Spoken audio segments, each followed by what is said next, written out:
আসসালামু আলাইকুম guys, my daily ব্লগে সবাইকে স্বাগতম। হালকা কিছু খাবার আইটেম বানিয়ে নিচ্ছি। 2 কাপ আটা দিয়ে পরিমাণ মতো লবণ দিয়ে 2 চামচ ইস্ট দিয়ে দিচ্ছি। এখন পরিমাণ মতো চিনি দিয়ে দিচ্ছি।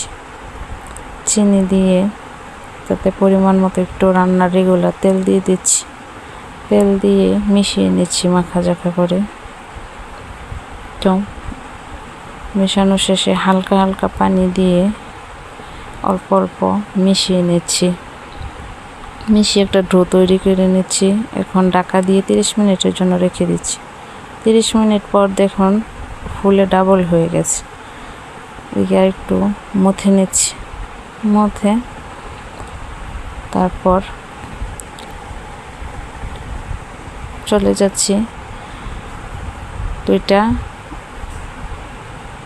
2 টুকরো করে, তাতে আবার 1 টুকরো করে একটু লম্বাটে শেপ দিয়ে ছোট ছোট করে কেটে নিচ্ছি। কেটে নেওয়া শেষে কড়াই বসিয়ে তেল দিয়ে একে একে সবগুলো দিয়ে দিচ্ছি। দিয়ে উল্টে পাল্টে নিচ্ছি। উল্টে পাল্টে নেওয়া শেষে আরেকবার উল্টিয়ে দিচ্ছি। গাইস, আমার ভিডিও যদি ভালো লাগে অবশ্যই সবাই লাইক ফলো দিয়ে পাশে থাকবেন। এত ফুলে ডাবল হয়ে গেছে। একে একে সবগুলো নামিয়ে নিচ্ছি।